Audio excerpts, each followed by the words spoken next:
अगर मैं आपसे कहूं कि भारत का सबसे पुराना दोस्त रूस या इजराइल नहीं बल्कि ईरान है, तो शायद आप चौंक जाएंगे।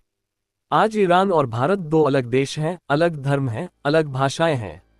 लेकिन इतिहास के पन्ने पलटे तो पता चलता है कि हम पड़ोसी नहीं, हम बिछड़े हुए भाई हैं।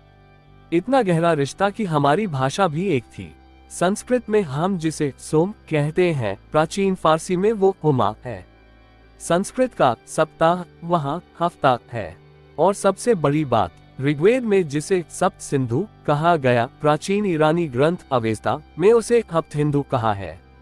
ये स और ह का खेल ही सबूत है कि किसी जमाने में हम एक ही छत के नीचे रहते थे। आज हम जानेंगे भारत और ईरान की 4000 साल पुरानी दास्तां। कैसे एक ही खून दो अलग सभ्यताओं में बंध गया। कहानी शुरू होती है करीब 4000 साल पहले, मध्य एशिया के स्टेपीज में। वहां एक समुदाय रहता था जिसे इतिहासकार इंडो अरेनियंस कहते हैं। ये वो लोग थे जो खुद को आर्य कहते थे, जिसका मतलब है कुलीन या नोबल। ये लोग एक ही भाषा बोलते थे, एक ही देवताओं अग्नि मित्र वायु को पूजते थे। लेकिन फिर कुछ ऐसा हुआ कि ये परिवार टूट गया। एक समूह पश्चिम की ओर बढ़ा और ईरान लैंड ऑफ आयंस बसाया। दूसरा समूह पूर्व की ओर बढ़ा और हिमालय पार करके आर्यावर्त भारत आया। इनका अलगाव इतना ताजा था कि इनके शब्दों में आज भी समानता है। संस्कृत यज्ञ अवेस्ता यस्ना, संस्कृत मित्र अवेस्ता मित्र, संस्कृत सेना अवेस्ता फेना। ये शब्द बताते हैं कि हमारा डीएनए और हमारी संस्कृति की जड़ें एक ही मिट्टी में हैं। लेकिन अगर हम भाई थे तो हम अलग क्यों हुए? इतिहासकारों का मानना है कि माइग्रेशन से पहले इन दोनों समूहों में एक धार्मिक गृहयुद्ध हुआ था। और इसका सबूत इतना चौंकाने वाला है कि आपका दिमाग हिल जाएगा। ध्यान से सुनिए। भारत के वेदों में देव का मतलब है भगवान और असुर का मतलब है राक्षस डेमन।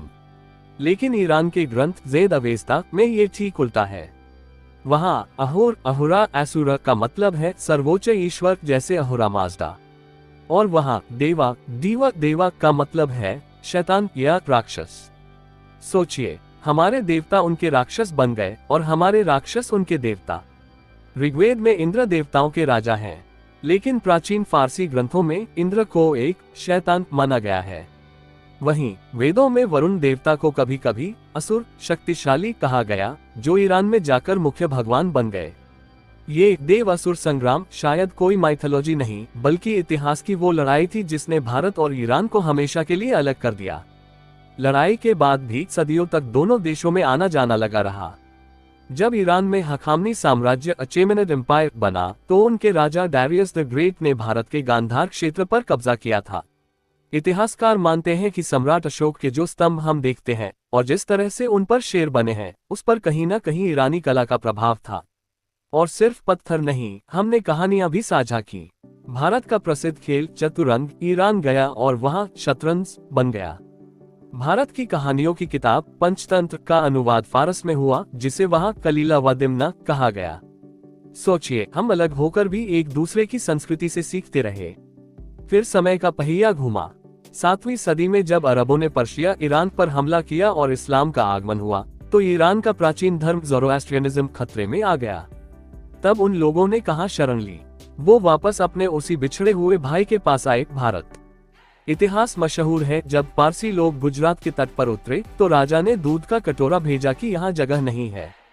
पारसी पुजारी ने उस दूध में शक्कर मिला दी और कहा, हम आपकी संस्कृति में ऐसे घुल जाएंगे जैसे दूध में शक्कर, और उसे मीठा कर देंगे। आज टाटा, गोदरेज और मानेकशॉ जैसे नाम उसी प्राचीन भाईचारे का सबूत है, जो वापस अपनी जड़ों की ओर लौट आया। तो दोस्तों, भारत और ईरान का रिश्ता सिर्फ डिप्लोमेसी या तेल का नहीं है। ये रिश्ता ऋग्वेद की ऋचाओं और अवेस्ता के मंत्रों का है। ये रिश्ता उस साझा विरासत का है जिसे समय और सीमाओं ने धुंधला जरूर किया, लेकिन मिटा नहीं पाया। आज जब आप हफ्ता शब्द बोलें या शतरंज खेलें, तो याद रखिएगा, ये तोहफा हमारे उस भाई का है जो सदियों पहले हमसे अलग होकर पश्चिम चला गया था। आपको ये ऐतिहासिक यात्रा कैसी लगी? क्या हमें और भी पड़ोसी देशों का ऐसा प्राचीन इतिहास जानना चाहिए? कमेंट्स में बताएं। जय हिंद। और इतिहास के ऐसे ही पन्ने खोलने के लिए सब्सक्राइब करें।